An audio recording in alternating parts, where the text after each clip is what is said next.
floating. I want to just see who wants to connect in or where you'd like to go during this time.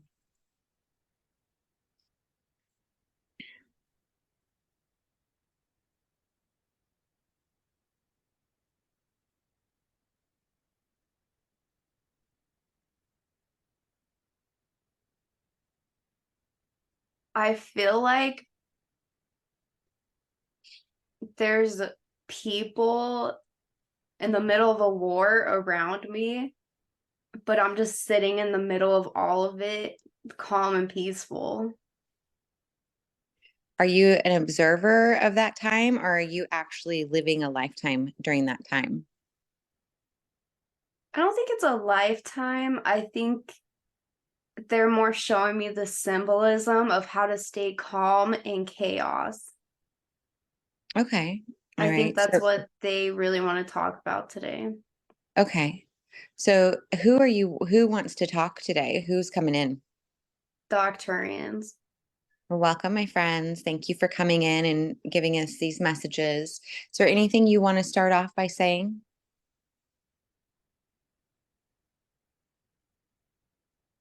Just there's so much going on right now in your planet that now is the most important time to do your inner work, because doing your own individual work is how we make changes to the collective. So we're aware of the things going on in your planet. We are aware of the wars, what may feel like chaos on your planet. And we just want you to know that we are here with you. We are supporting you. We are loving you through the entire thing. And just knowing that there is a greater plan behind this chaos, because things have to build for the collective consciousness to step back as the observer and make a different choice, and to raise above the cycles that you've been in over and over and over. So now is the time for you to stay calm and to be the light, to be the leader, to be the role model, so that others can follow. And like now is the time to really check out of the matrix, to check out of the news, to check out of the things happening. You can be aware of the things going on around you, but don't obsess about the things going on around you. If you don't understand what's happening around the world that you live in, then every morning just send it so much love. You can send a prayer for the people that are involved in these wars, but just know that these are all soul contracts, that they decided to be a part of this experience. They are choosing to be a part of that experience from a higher level, and there's a greater plan in place here. So you can just send the situation so much love if you can't fully wrap your head around the things that are happening. Because for the Earth's evolution, it just needs your love. The collective needs your love. And I feel like that's the message we've been getting over and over lately, and I appreciate it. But what do you define as inner work? Like for those that don't understand what inner work means? Working through your limiting beliefs, working through the conditioning, the unconscious programming, all the programming that you've had since you were a child. It's time to really look at that and start to strip it away, because everything in your life, um, you've been taught the exact opposite of what you truly are your entire life. So now it's time to become aware of those beliefs, of those thoughts, and start working through them one by one.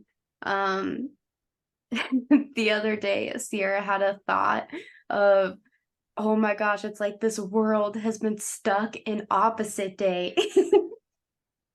Like when you were little, we used to have opposite day where everything was opposite. And I had like this epiphany where it's like, oh my gosh, we've been stuck in opposite day. And they're just showing that to me again. Like, we really have to redirect ourselves, let go of everything that we've been told, and just be open to listening to other people's beliefs, be open to new possibilities. Sometimes it's like a lot of people, they're not ready to let go. And we all know people like this in our life. They're really showing me those people that they're afraid to let go of the old because they don't have that trust yet in the universe. They don't have that trust yet of what is coming. And so you'll see a lot of people at this time like latching on to the old, just afraid of letting it go. So the best thing that we can do right now is just listen to others, and just be okay if they're pushing against some of our beliefs, because most likely a lot of those beliefs is old conditioning that we need to work through so that we can change into something so much greater. The collective can be something so much greater than what it is. Even you as an individual, you are so much greater than you could ever imagine. And so it's time to, if they're showing me like our compacted beliefs, it feels really tight, it feels really dense.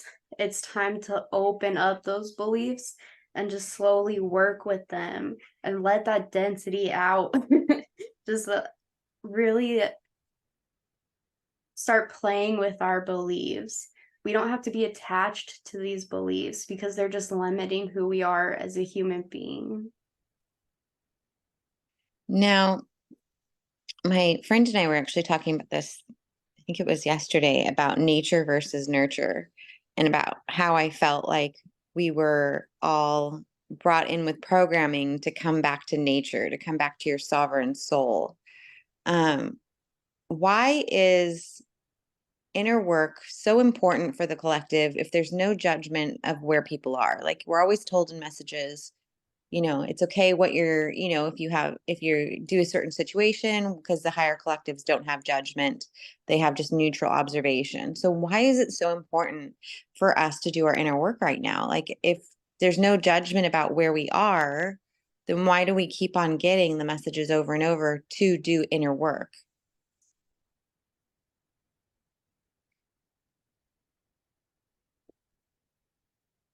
So they're showing me two things, but the biggest thing is for your own soul's evolution.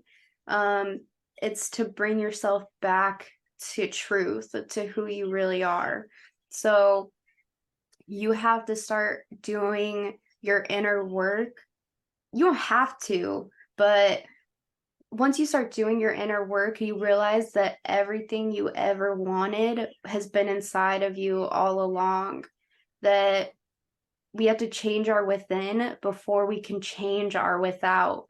So there are many people here having their own experience that they just wanted to have this earth experience. They don't care about healing. They don't care about the karmas that they're carrying, or they don't even really care about if their soul is ascending. There are souls having an experience, and it's just for the experience. And to that is fine. That is beautiful. At the end of the day, we are all just having an experience.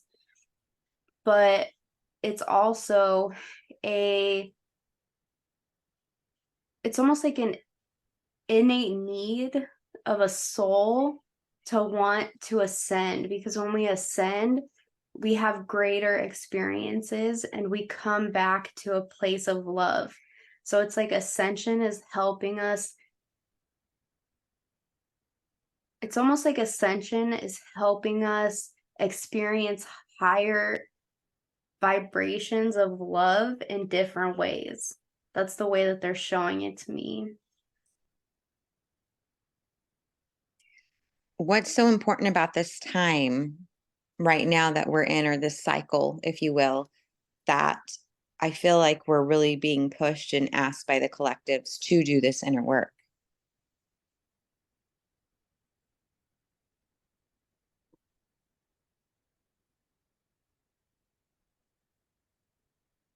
Because things on your planet feel very chaotic. And this is a time where it's really important for you to center yourself emotionally, because if you're not centered and you're being emotionally, then you may really struggle right now with the things going on. So for your own self-worth, yeah, they said self-worth, for your own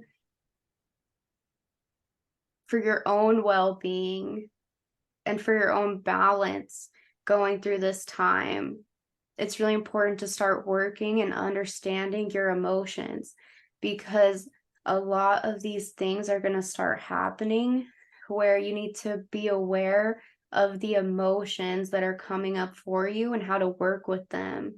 Um, they're showing me how a lot of us, like light workers, are here to help heal family traumas and ancestral traumas, and a lot of these things are really going to come up to the surface also during this time, and those make us extremely emotional because these are the people closest to us in our lives. So not only do we have the wars and the more of the things that are happening to the collective consciousness, but we also have our relationships, and we have our family traumas all coming up to the surface right now to be worked through.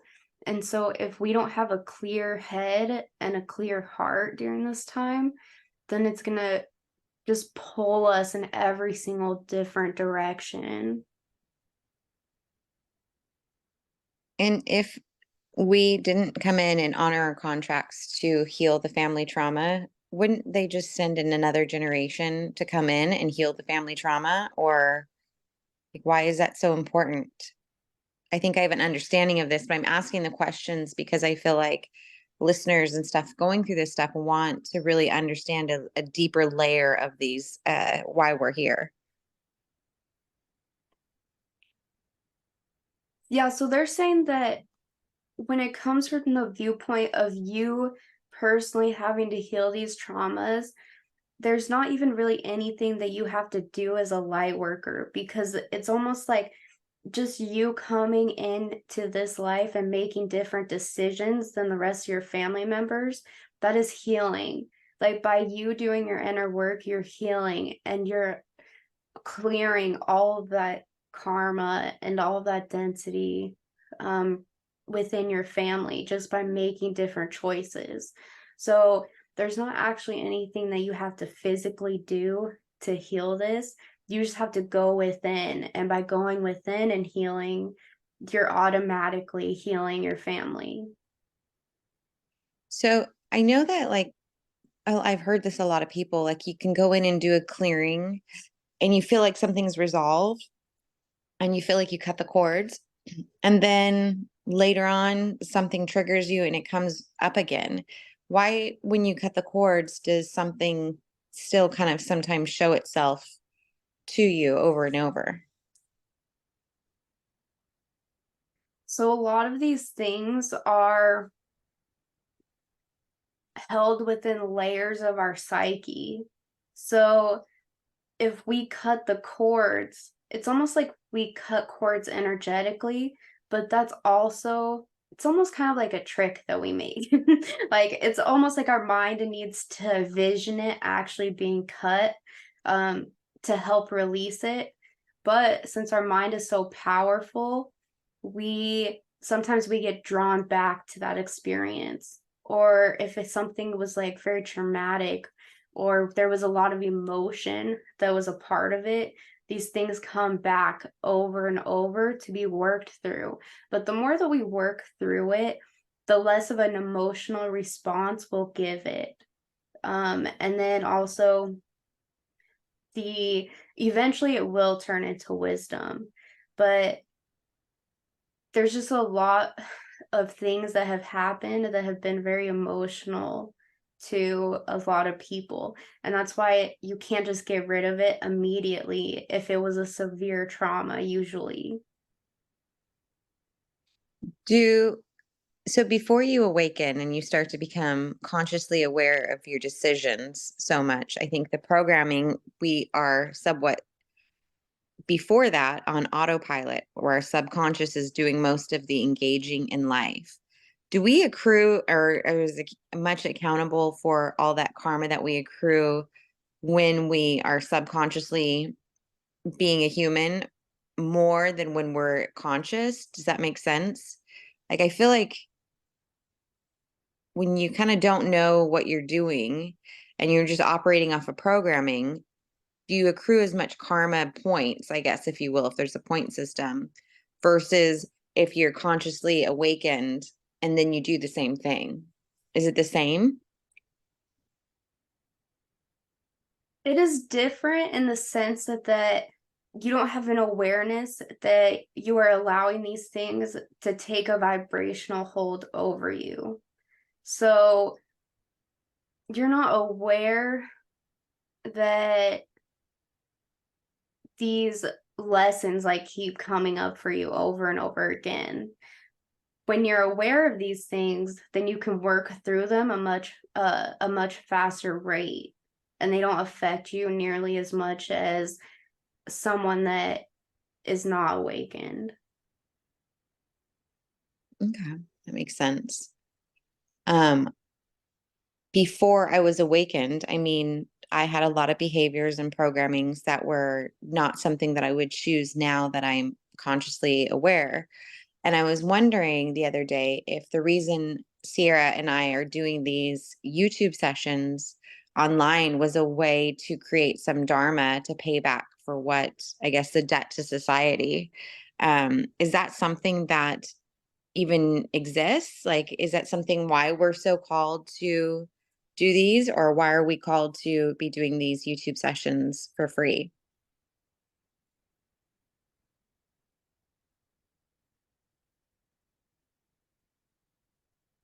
So karma is a tricky one because karma almost also has this idea that has been portrayed in the human consciousness of almost like a way for people to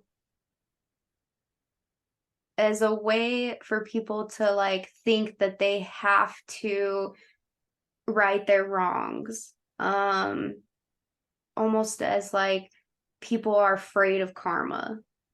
There's been kind of like a misunderstanding of it. I'm not saying that you have a misunderstanding of it or anything, but they're just really showing me that like if we go deep into karma, then karma is really just it's more it's different on an individual level. So you have people that they do something bad, but they don't care. Like they've gotten over it. It doesn't affect them. They're not allowing those thoughts or the behaviors of the past affect them. So it's almost like their soul can just get rid of that karma very easily, and it doesn't lower their vibration. So when we think of karma, we think of just like the vibrational match. So if you're holding on to these things, if you're a soul that holds on to the negative things that you've done in the past, it's going to lower your vibration. You'll be in a lower resonance, and then you'll incarnate as something at that same resonance. If you're a soul that doesn't hold on to these things, your vibration like just comes back right where it needs to be, and so you'll still be incarnating at that vibration.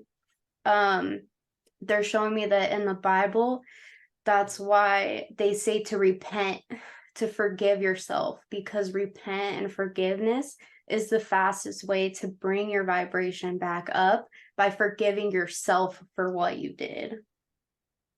So is karma just judgment? Yeah, but it's almost like a judgment on yourself. Right. So if you just look at everything with honor and respect and neutrality for like I always say, for it being a teacher, it doesn't have that same, I guess, negative impact as if you were to judge it and hold on to and hold yourself in exile because of it. Yeah, absolutely. So Okay. as far as the YouTube channel, you could say that it's really just your perspective. Like it's really just, is this your dharma to write the things? Like, does that make your soul feel better? Are you able to forgive yourself easier for the things that you did in the past because of what you're doing now? Or are you using it for like advertising for your business? Or are you using it because you want to share this information to the collective? It's really just like your own perspective and how you're using these things. An act of love, you Yeah, know, absolutely. self-love, a collective love, just an act of love, connection, all those things. But I just, I love these questions because they're good, engaging conversation. So I appreciate the answer and a higher perspective. Like I understand it a little bit more now, the answer you guys gave. Well, what advice do you have for us as tools to kind of bring this to a close as to what we can do for these coming times with just maintaining our balance, maintaining our alignment, maintaining our peace? What kind of final thoughts do you all have? Right now is a beautiful time to start working with your thoughts. So the energies coming into Earth in December, especially, they are meant to amplify your energies. And when you amplify your energy, you amplify your thoughts and your emotions. And that's why it's so important to work with your thoughts, because if you have not worked with your thoughts and these energies come into your planet, then it's going to amplify them. You will get overexcited. You will get stuck in your thought loops. It will not be as easy for you to make decisions or choices that are in alignment with your highest timeline. So we just want you to be aware of your thoughts, to start working with your thoughts, start maybe a small meditation practice. There are many different forms of meditation. If you feel like you can't meditate, there's walking meditations, there's yoga, anything to get you out of your head and into your bodies. Because if your thoughts are amplified and you get stuck in thought loops, then your emotions that are being triggered by those thoughts will be amplified as well. So that's just something that we really wanted to mention, is to really start working with your thoughts. Love that. And then, so the meditation, the point is to get into your body. But I feel like when you meditate and you're connected, you actually are kind of not aware of the body so much. Like, what kind of explain that to me? Yeah, so there are different types of meditation for people that have trouble when they first begin meditating. We say anything to just calm their mind. And Okay. so when they first start meditating and they can't get into um, that point where they feel like they are a part, more into like that fifth dimension, if they can't get into the fifth dimension when they're meditating, then a great place to start is just meditations that actually get them into the body to pull themselves out of their mind.